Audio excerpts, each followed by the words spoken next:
Thanks, Audio Kinetic, for having me here today. It's really, it's a lovely thing to do. My first time in Canada. I'm loving the snowy panorama that we've got in here. In London, this would have to be a green screen or something. So I'm going to be talking about Monument Valley 3, tonality, playfulness, and meaningful sonic interaction. I promise I didn't use ChatGPT to come up with that word salad of a subtitle there. But hopefully over the next 30, 40 minutes, you'll see that there's hopefully some meaning in that. By tonality, I mean really musical harmony, essentially, specifically the tie-in between sound effects and music, which is something that I've kind of almost built a career out of, I guess. These games are such an awesome opportunity to play with that stuff. By playfulness, it's really just like making tactile interactions, want people to play with them and to spend time with them. When we released Monument Valley 2, there were some tweets of people saying stuff like, I just beat Monument Valley in 45 minutes or something like that, which is kind of missing the point because you really want people to spend time in this game and enjoy the kind of ambient experience of it. And meaningful sonic interaction is really trying to make stuff sound cool, but have it narratively relevant, I guess. Make the things that we do that sound interesting, meaningful in the context of the game. These games are narrative-based, more so in the subsequent games. That's what I'm hopefully going to be showing you a bit of. Just to introduce myself briefly, in prep for this, I actually, for the first time, tallied up all the games I've worked on. I've never done this before. I would have said it was about 20, but it's more like 30 by the looks of things. I've been working for 20 years. I guess fairly unique in the sense that it's balanced between composition and sound design. If you have heard of me, it's probably for some of the stuff on that bottom row, which is like the Renaissance period, I like to think, whereas we've got like the Dark Ages at the top here. Has anybody noticed the Sneak King? Yeah. Yeah, I didn't do a lot on that, but I was working at Blitz when that was it. I made some weird house track for like the nightclub that you're outside when you're trying to give people burgers or something. But yeah, it was really good training ground, all those Blitz games, which sadly doesn't exist anymore, but we got to work on music and sound design. I was kind of leading projects, and in many ways, 3D platform stuff that you wouldn't see nowadays because that sort of family game market just disappeared. But very similar to a game like Tearaway, really, a lot of these like Tak and SpongeBob games. And then I went freelance, which is kind of like, I guess, half of this since 2013. And in terms of the projects that use Wwise in one way or another, then you can see there, first one was this game that was actually canned called The Outsider, which was like a big GTA-style open world thing. And in many ways, like probably the most in-depth, I was like a lead sound design on that, and in many ways the most in-depth that I've used Wwise, potentially. Like it had like physics systems and big collision matrices, vehicles, and a lot of system-based stuff. Really great, whilst it sits gathering dust in a corner of Frontier Developments on some old hard drive.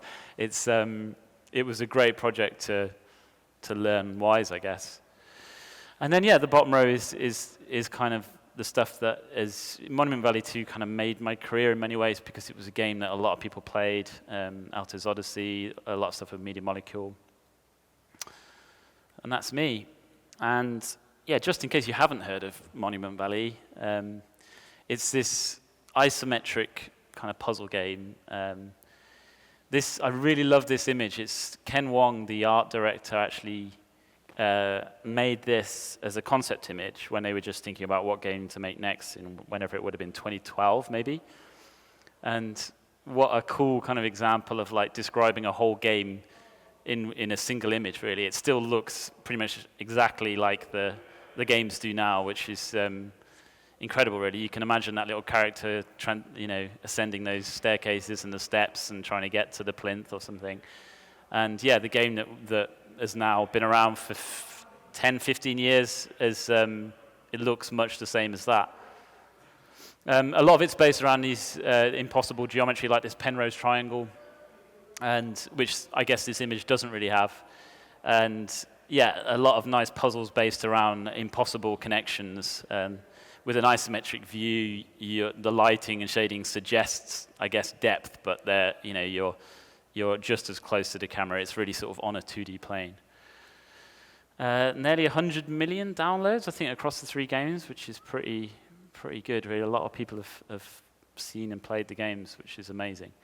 Early example of that premium mobile vibe, and Apple loved it with the iPads and iPhones. They put it on their devices to sell them and stuff.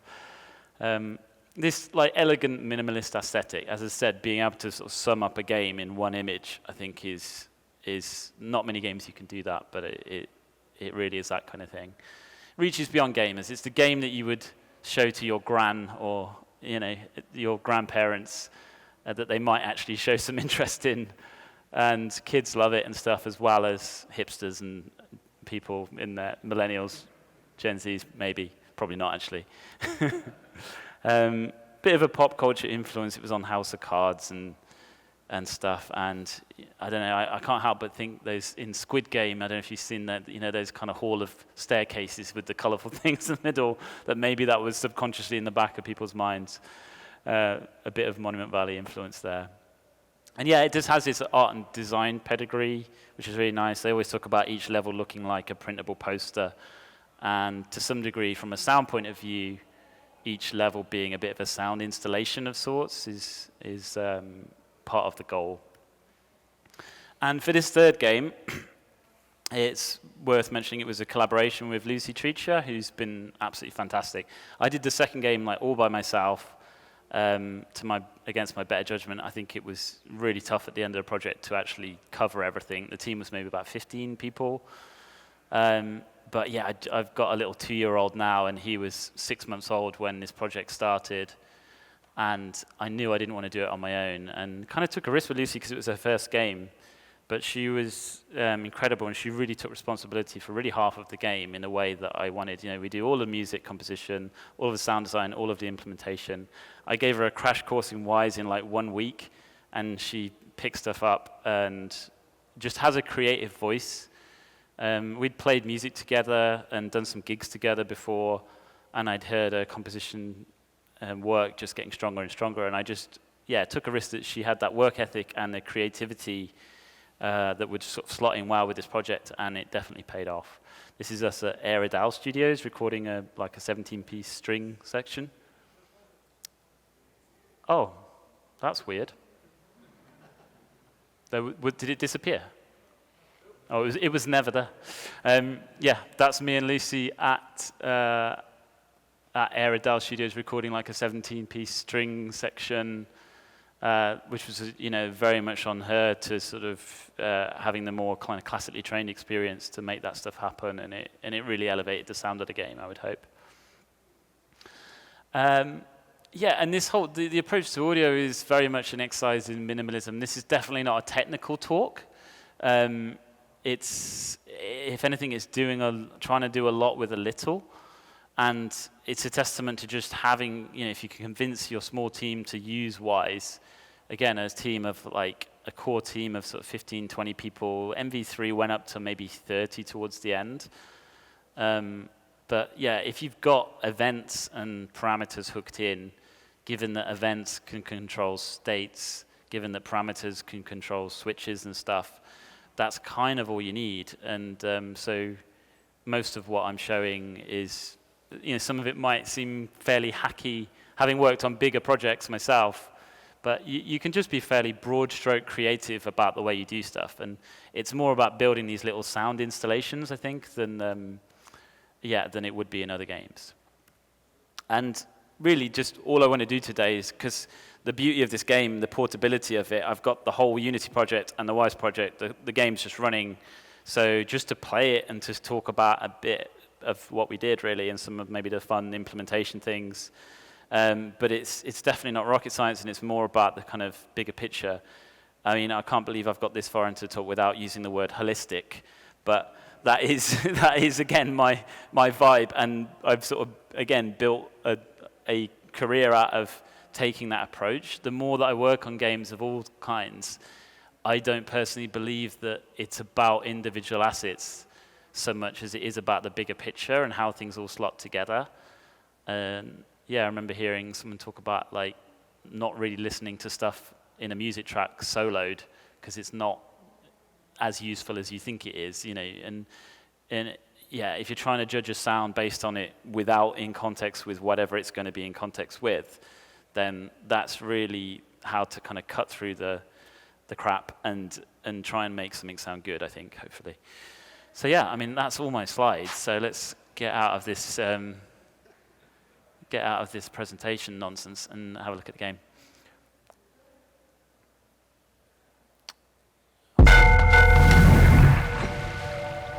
Was that loud enough? I mean, I've got a master output here, so let me know if you can't hear me or whatever. I'm just going to play through this a few little sections, and then we can look at what's going on. And it's probably fairly obvious what's going on if you have game audio experience.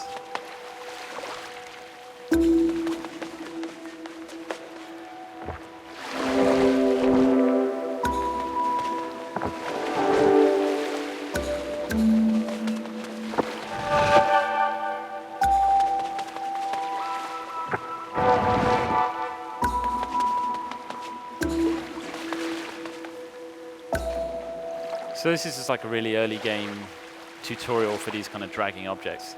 But honestly, like 90% of the game and gameplay is built up of these, what we call movers, which is either a dragger like these or a rotator, which we'll see in a second.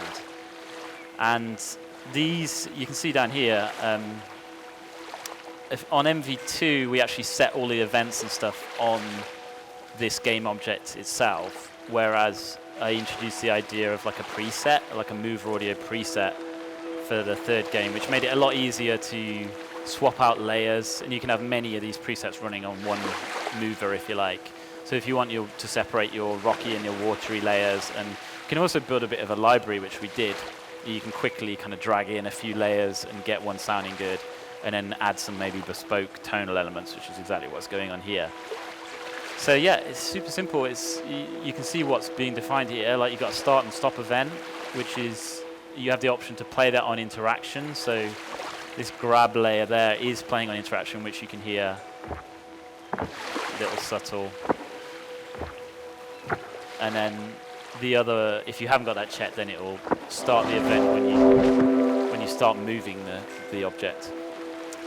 And then you have some parameters, so speed, angle, which is only applicable for the rotators, and then position, which can be like, if that's 1, that's 0. And you know, there's already just loads you can do with that. And then change direction switch we have if we want to use it. So I think maybe on this, the rocky element is different when you're going forwards and backwards. And yeah, and the speed is obviously related to volume and that kind of stuff. And so that's like a super basic example. I mean, and creatively speaking, we've got that really like subtle root is being suggested in the music, like a shimmer. And again, just thinking holistically, I just like the idea that the player is participating in the composition here. So you're just these very first interactions, just going through a sequence of chords, which is, I think, is just a really nice way to sort of bring you into the world, if nothing else.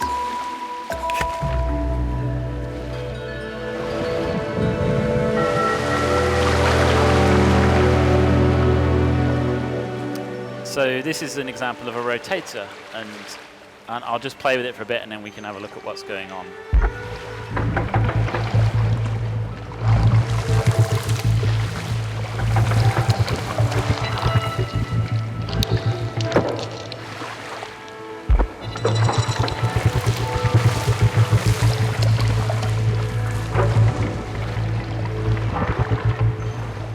And then going back to that playfulness point, like there's no reason to have like floaty cube things here other than just aesthetic joy of wanting the player to just maybe be encouraged to not just quickly do their speed run version and then run across the bridge. You know, I hope that a good percentage of players would want to play with that and play with how that sounds. And so let's like just connect up. We were having some issues with this, so hopefully, yes, there it is. I am on a Mac, as we can see, so hold on to your pants, Audio Kinetic. Does anyone else use Wwise on a Mac here? Oh, there we go. 4 of us. Yeah, so just to see what's going on there, the fun part of it, I guess, is this is the bridge. We licensed Soundseed Grain, which we had a bit of budget to. I got the convolution and Soundseed Grain, and Soundseed Grain is kind of like made for Monument Valley, or for me in this case. I'd be curious to know who else uses it and how they use it. But when you've got this again, like broad stroke art, sound installation type creativity stuff, let's just listen to that granular layer soloed out, which so you can see what's going on with that.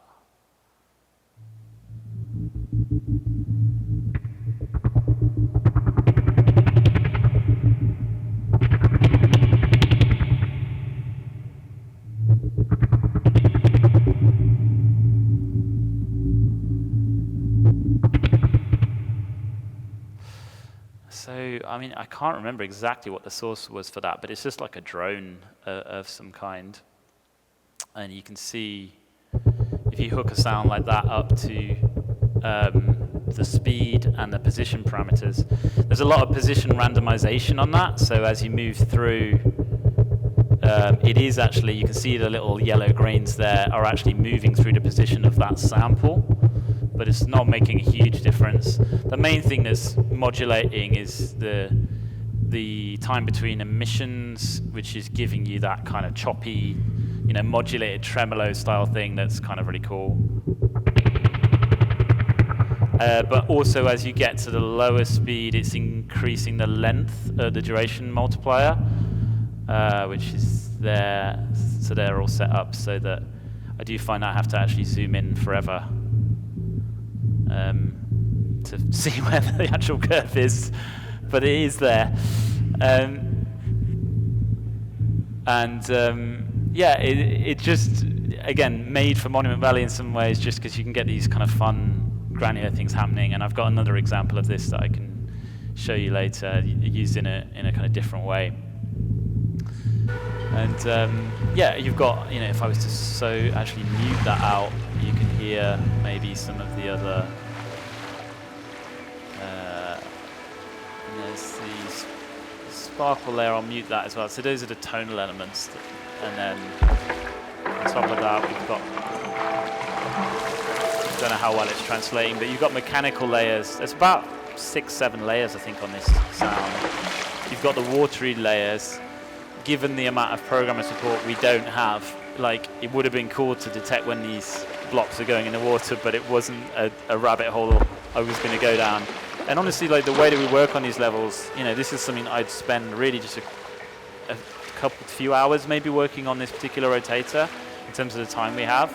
So, and I think that encourages just, you know, not overthinking it and just getting something in that sounds cool. It does use there's an element there that's using the direction switch that only triggers a sort of submersive, bubbly thing when it gets to a certain point in its position.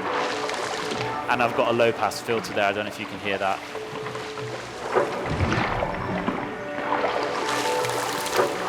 So yeah, in general, I've also got an endpoint impact, which won't trigger if you do it gently, and that's just using, again, the speed parameter. And you know the way that you can map a RTPC over a parameter. That's basically how we do all that stuff. So yeah, like mover impact, you know, you can see it's just registering the impact when you're at the very extremes of the position RTPC. So it's just an easy way to hook up with. You can even switch source, blend between source based on the velocity of that impact, given that you've got the speed parameter, which sometimes we play with stuff like that. So yeah, I mean, and again, just to hook this back into my the kind of overall creative point of stuff, we've got, everything is tonally cohesive in this sense. Our, if I get rid of my mute, like we were still in the same key as the root note. Excuse my singing. We've got we recorded a guy in the Scottish Highlands playing a hardanger, which is like a viola with sympathetic strings on it. It's a beautiful instrument, and you can hear those kind of wispy improvisations happening there, all set in that same key. And then we've got layers of those, and the root notes being really hammered home in that sort of low wobbly granular layer. And then continuing on in terms of that tonal tie-in, the obvious thing right from the beginning is these what we call nav pings, which is the sound when you move the character. So you can hear those little pings, which are always sympathetically in tune to whatever happens to be happening musically in the game. Which is, and everything we've heard up to now, it's not, again, rocket science, but just the fact that there's that tonal cohesion, people, I think, really respond to that. And it's surprising how rare you see that in games generally. And obviously, the bigger your team gets, the harder it is to coordinate that stuff. But it is possible, and I certainly encourage it. I have done it on bigger projects as well. Yeah, so those nav pings, I mean, it's basically just I've got a library, like 2 octaves worth of the ping sounds, and a few variations on each one, so it's not just pure sampled repetition. They're only subtly different. There's a default click sound that's always in there as well, this one. So you've always got that. There's actually like an 808 sub in that as well. Because why not? And then we can just select, you just have a unique event, set a unique event for each level for a nav ping, and then just select the notes that work with what you have going on musically and what key you're in. But having said that, not all pieces of music, we could have locked it all in diatonically, which means if you're in C major, you just get the white notes on a keyboard. But we wanted to be able to modulate key, which means changing essentially key within one piece of music. And so if I move on,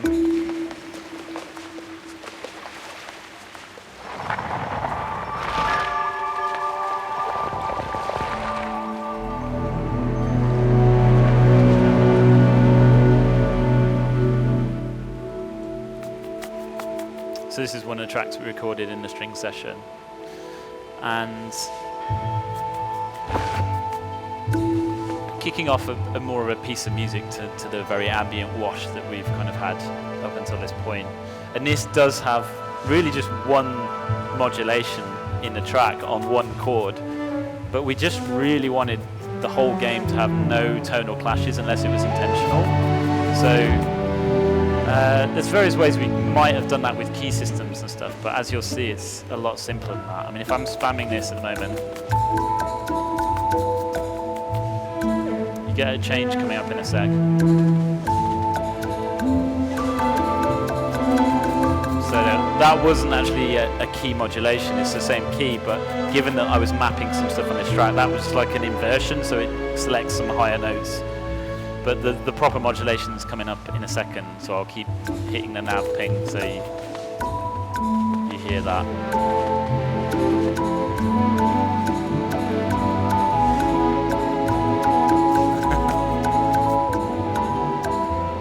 And you actually heard the bend there as well. And it's literally just that chord, because the rest of the track's in sync. And in terms of how that was done, super simple. If I go to, where are we, music, town, here's that track, and it is something I hadn't really used before, but you can embed events into a music track. I'm right in thinking you can't do that in the regular actor mixer hierarchy, right? You can't put a marker in the in a file, and you can see why, because all kinds of problems of trying to trace where an event is coming from, whatever. But yeah, so all I'm doing is setting a state mapping a state for certain sections of that track. And then if you look at the nav ping in for that specific level that we're hearing there, which is this, then the selection of notes literally just have adjustments to their pitch values, so that when you hit the different sections, fruity A and fruity B is obviously musical terminology that we all share. I think it's coming round to the bit in the track again when it does it. We can keep it going, but you get the idea. It's just a fairly simple way, which in the context of this game was low risk, to be able to embed those events in a track. It's coming up now, so let's do it one more time.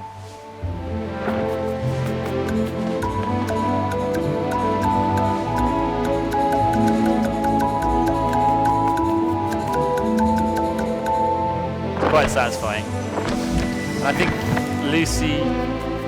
Lucy probably more than me was a real stickler for just, I think there's a semitone clash happening in this level at some point, Todd, and I'm like, oh God, you found another one. So we'd always try and make sure that we've, which is great, so paying attention, and I'll show you something else in a sec, to any place where that is, there's a clash, a tonal clash. So just keeping everything feeling really harmonious tonally. Just keeping on that nav ping theme for a second, talking about sort of meaning and stuff. If I just switch to, say, this, for example. This is like the low point in the game when sort of all is lost. Spoilers. But it's just a nice thing that you can then subvert. So you'll hear here, there's no tonality on it, in the same way that mirroring the kind of monochrome scene. It was actually a trick that I did in Monument Valley 2, because they used the same trick visually, so I just did the same thing really to split out the tonality, so you sort of feel a bit empty in that moment. Really subtle stuff, but I think it adds up in terms of, whether people would really notice that or not.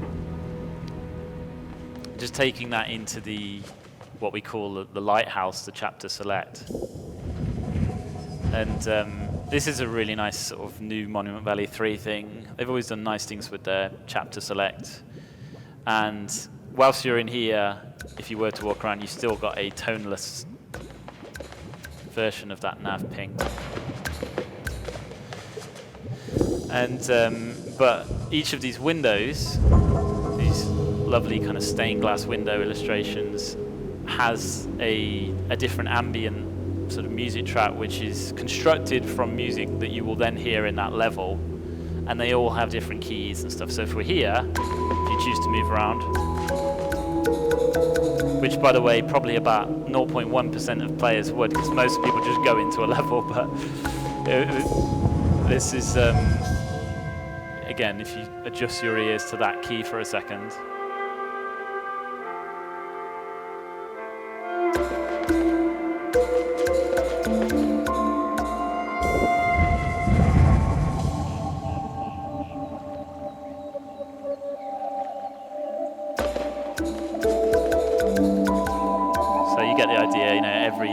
Depending on which window you're facing, you'll get these different ambiances. While I'm in here, you've got these very cool, if I go back into that town level where we just were, you've got these lovely zoom transitions, which again, I just like remixed elements of the audio from the level you're about to go to. So it's like a foreshadowing in this ambience, but then you get the same with what I'm about to do now. If I start over.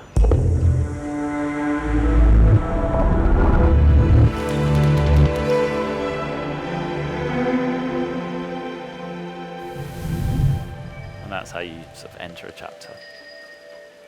And we're back where we started. Yes, I mean, I'll move on from that stuff, going back into another granular fun thing that we did.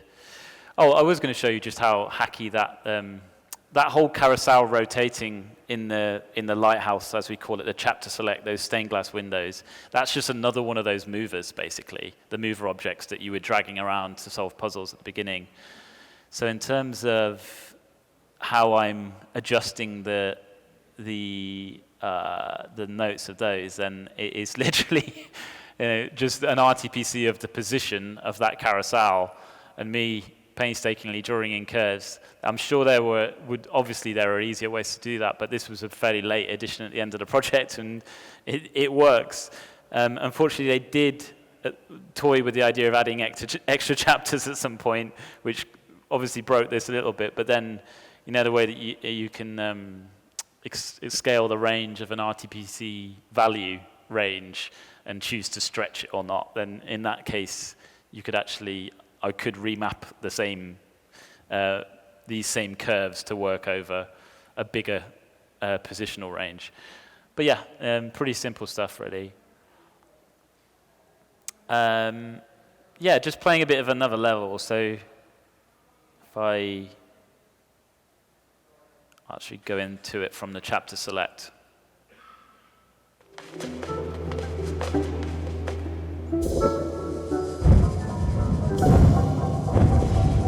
No, I won't, because it's not unlocked in that case. Let's go for it here. So has anybody heard of the concept of multi-stable? I think it's a mathematical thing, but it's so you get multi-stable art. I suppose like an obvious example is when you get like two faces, profiles of faces facing each other in black and white, and it's like, are you looking at a vase or are you looking at two faces? Essentially, it's like looking at two different realities from the same image. And this is a little sort of series of puzzles that are based around that. And it starts simple and gets a little bit more complicated.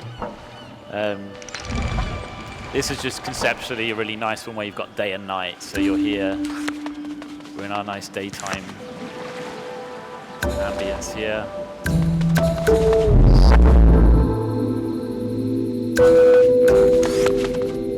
So I'm triggering a state when you go through that door, which means that I can pitch around that nav ping again. There's a kind of a masking sound that goes through there as well. And it kind of feels almost like you're underwater a bit as well.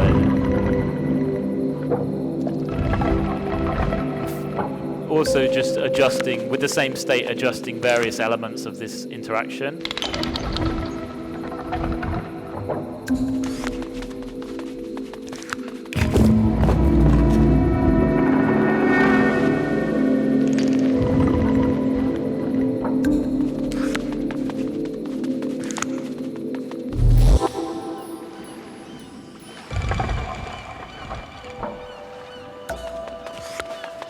So that's like the intro to that concept, and then we move on now to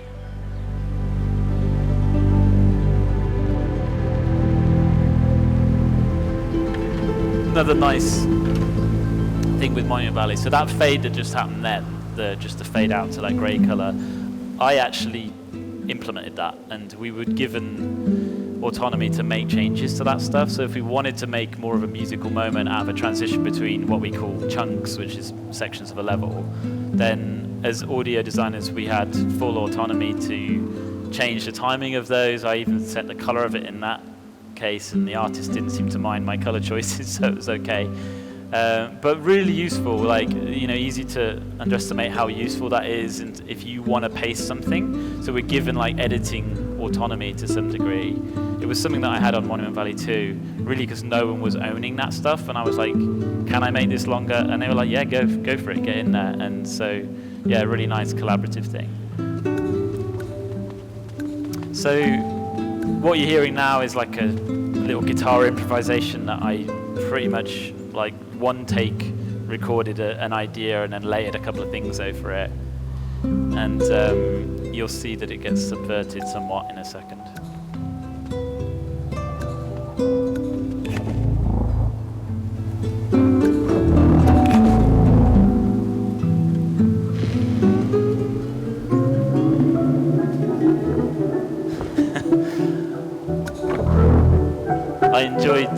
talking about that playfulness thing again, it was really nice seeing the team respond to that and just see how slowly they could do it when they were playing with that.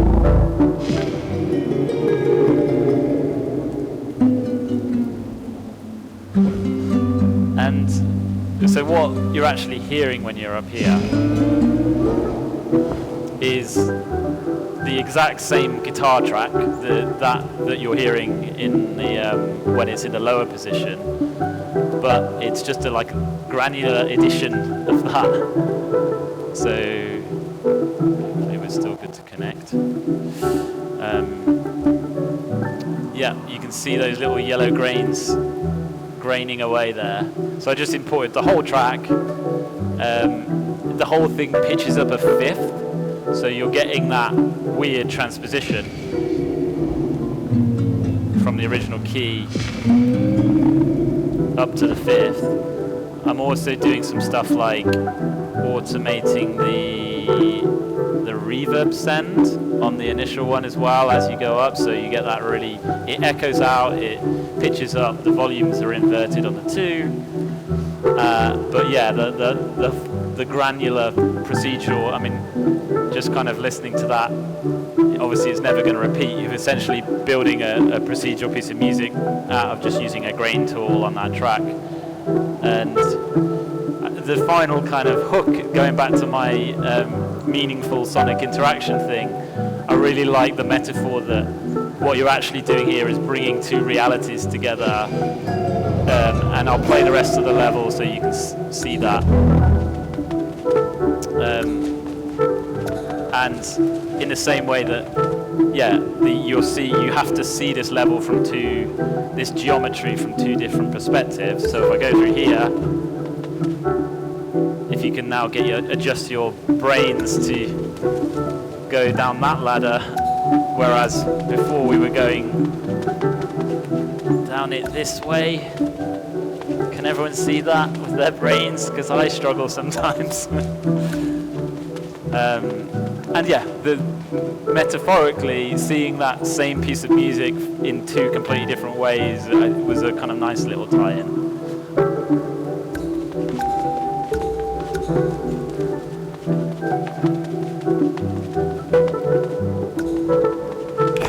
And the level is designed such that you have to revert back to.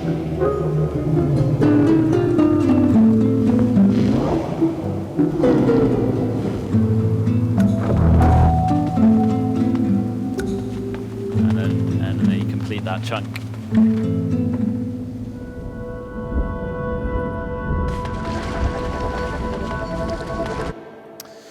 So yeah, and I don't know how I'm doing for time, but there was one more thing that I was going to maybe show, but it'd be nice to open it up, seeing as I've got the game here.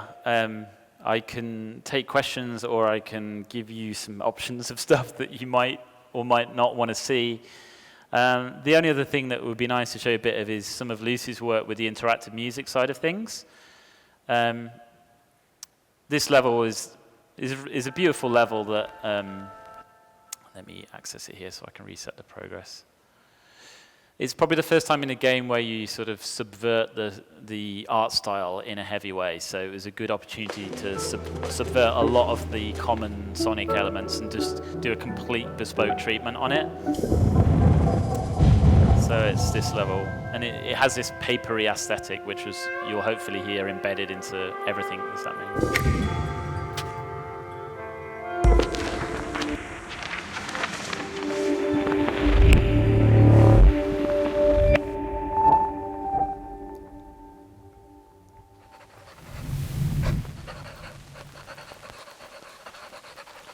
Lucy's pencil papery scratching thing on this ambience, and first time I heard it I was like, is that a dog panting, Lucy?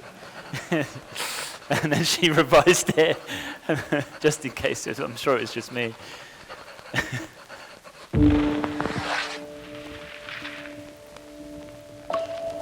So like super minimal drone to start off with.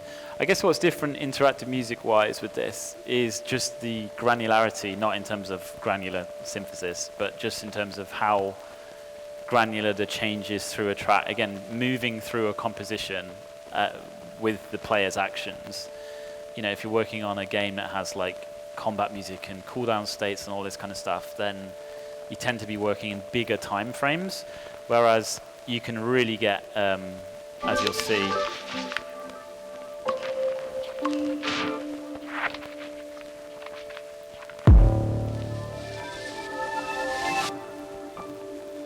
so you get that little piano clave is just kicked off there, super subtle.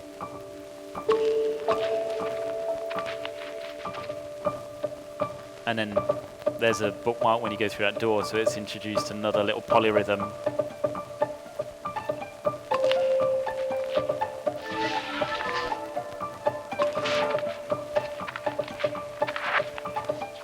All of the interactions and footsteps are papery subversions of what you'd usually hear at this point.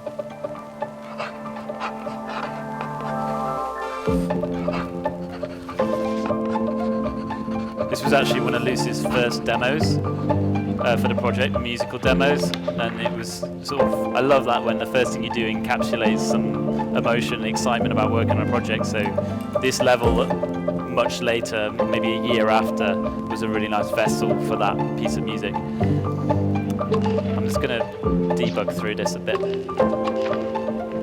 But she's got some lovely on-the-bar transitions and stuff.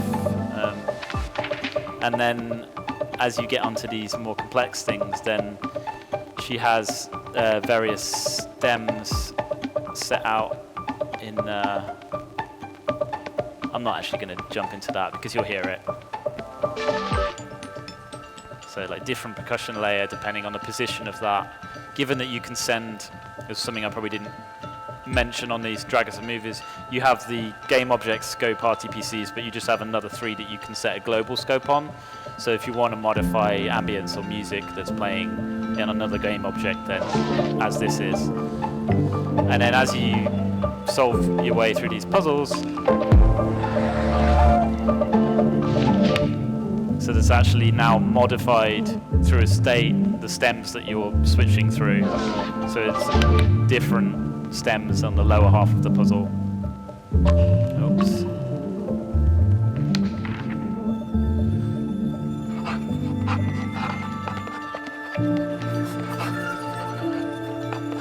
Nice transition segment.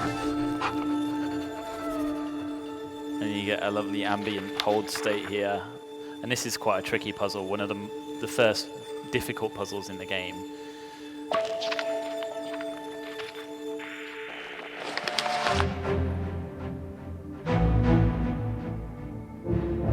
You get those lovely staccato strings when you reach the bottom of the stairs. I'm not going to embarrass myself by solving this in real time, but when you do unlock those,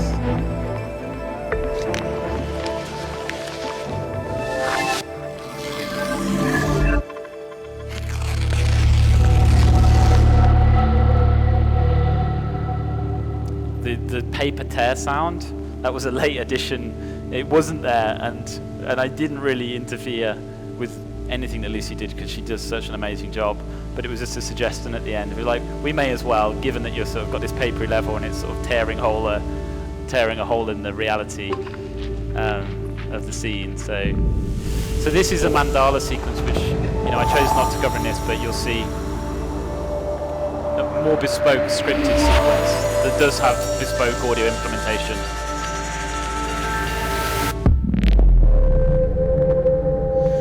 And so each of these sequences has common elements, and then it has a tonal, essentially a sort of musical treatment that, because we want, again, each of these to have tonal tie-in with everything that you've just been experiencing in that level.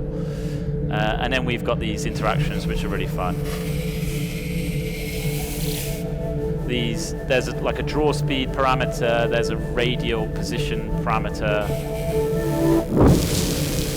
There's events when you complete the required amount, but yeah, just that radial position going through the center there is super fun. And when you're happy with your creation,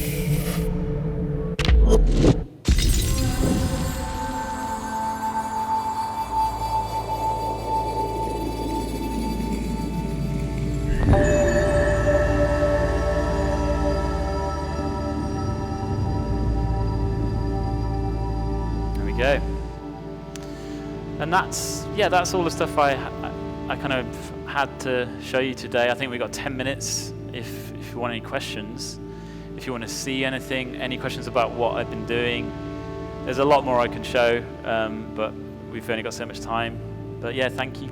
Thanks for having me.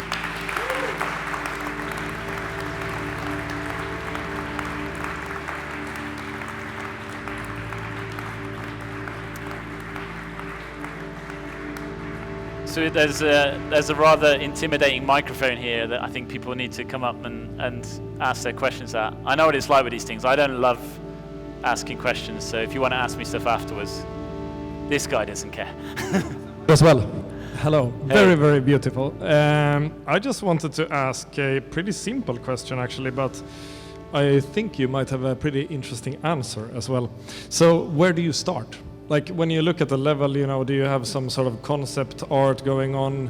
I guess at least for me, when thinking about it, the colors would really make me go either way with the music. So do you start with the ambient stuff, or do you start somewhere else? Like, just what is the approach, basically? Yeah, I think the honest answer to that is mix it up. It's a really good question, because some of these levels will lead more into starting with, say, just the interactions, and then you build a feature around that sound. Again, in looking at things holistically, you almost start with the thing that you want to be the focus.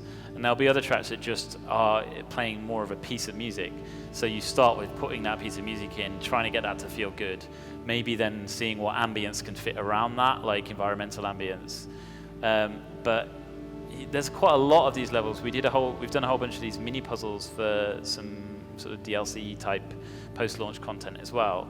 So I've done the audio on a lot of Monument Valley levels, and it keeps it interesting to think, what have I not done before? And that includes, where do you start? And so, yeah, good question, because I think variety is the fun thing there. Hey. Hi. I just had a question. I'm kind of not sure how to ask it. But I guess for the sense of, like, since this is a mobile game, I imagine that you may have run into the issue of, like, what if someone is playing this without sound? Yeah. Like, how hard do you go, I guess, or how far do you go in terms of, like, conveying information through sound alone when you know that it's possible that someone could have none? Yeah. No, a really good question again. There's actually an achievement in the game when all we have is a mute sound button, and when you do that, it says the achievement unlocked: break Todd and Lucy's hearts, which was like a slight hint. I mean, what can you do? You know, like we do actually, really good point. We do have right at the start of the game a little best played with headphones thing. Us two have done it with all our games. They've always invested heavily into audio, given the scope of game and the sort of budget of game and the small team vibe, and they care about it and they want people to play with sound. And all you can do is message it and hope for the best, really.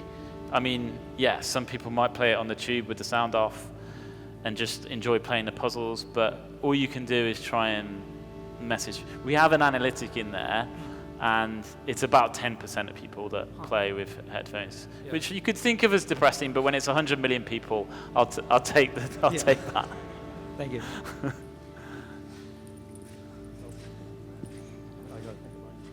I just wanted to ask, so like, since headphones are a rarity, how much of like the consideration of the sound design and processing is that this is played through a phone speaker for a lot of people, like just on the couch, and that like you're not going to have the luscious soundscape in a headphone. Does that affect the production of like what you're putting on?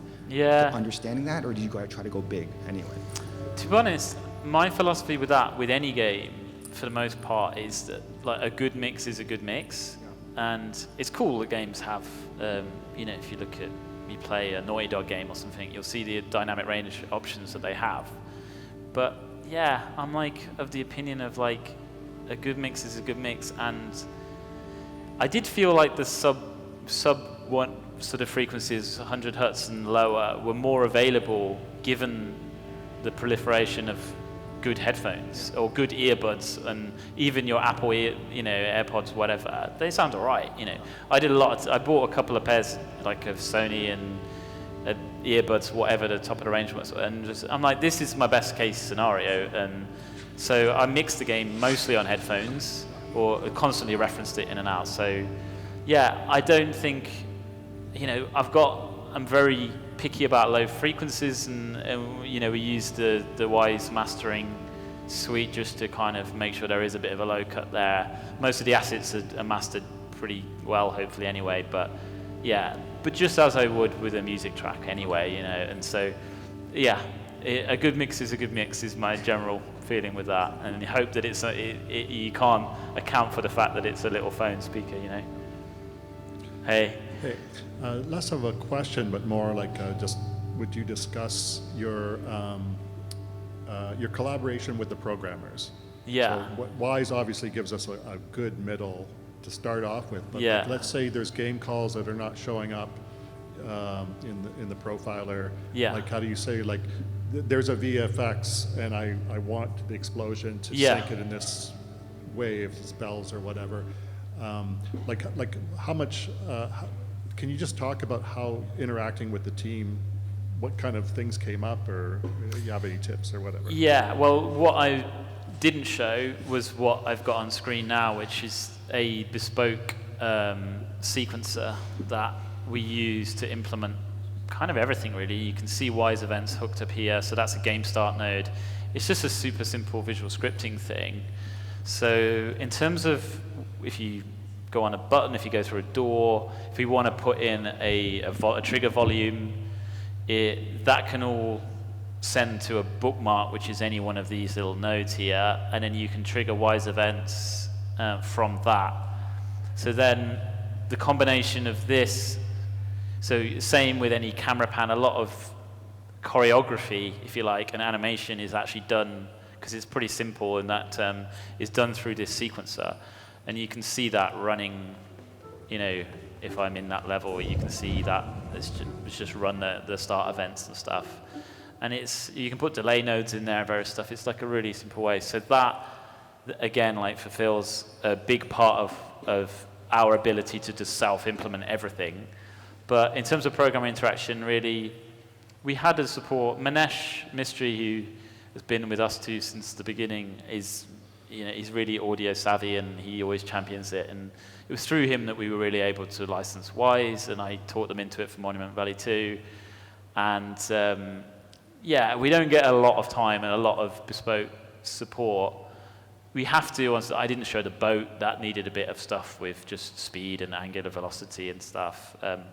But I'll keep it simple on any project if I can when it comes to implementation. I don't personally get off on complexity, and again, really looking at that bigger picture and things being compelling and meaningful, hopefully, and just the assets and stuff. But yeah, at the start of the project, we reviewed what we could do better, like those mover audio presets, rather than keep continuously setting these events on each individual game object that you interact with. That helped. Could be better than it is, but it is what it is, I guess. Hey, man. Hi. Big fan of the Feedback. game. Fan of the game, and yeah, just love the sound design you did. On the string instruments side of this, so what did you say the instrument was? Arpeggione or viola d'amore, or the instrument with the sympathetic? Oh, Hardanger. Okay, yeah. It's folk, the folk one. I think it's Scandinavian. Yeah. Okay. The guy was a Scottish player, but I think it's Scandinavian. Lucy plays nickel harper as well, which has sympathetic strings, similar vibes, but obviously keyed and bowed. But Hardanger, I think it's viola sort of size. And yeah. I see we recorded like an African kora as well, and a few other really nice instruments in prep for this. Which one? Sorry. A kora, the West African. Oh yeah, okay. A big pumpkin with strings on it. So can you just tell us a few details about the string recording with the kind of setup and the kind of room recorded it? Yeah, I mean the larger string ensemble. I mean, the soloists were recorded in various different studios, and then the ensemble recording was at Aerodal. It's a fairly small room, but we could fit 17 players in there. We had managed to get the budget for it. Lucy, amazingly, could do the transcription stuff, prepare the scores, which removed the barriers to that happening in a huge way. And then she conducted the session as well. So that was very much down to her that we were able to do that stuff. We had a good engineer there. That I could do a whole talk on mixing those strings and actually turning a small room recording into sounding like it's probably a bigger soundstage than it actually was. But yeah, it was a dry room. Yeah, and we had all the spot mics, but I only used in the end the wides because I just felt like I could get a more natural sort of soundstage from that. And yeah, I guess long story short, the Oak Sound plugins, Bloom and Soothe, they were really, really useful in terms of like room resonance stuff, and that enabled me to get a really nice sort of smooth string sound that felt like I think it was in a much bigger space than it probably was. All right, I think we're good for time. Thanks, guys.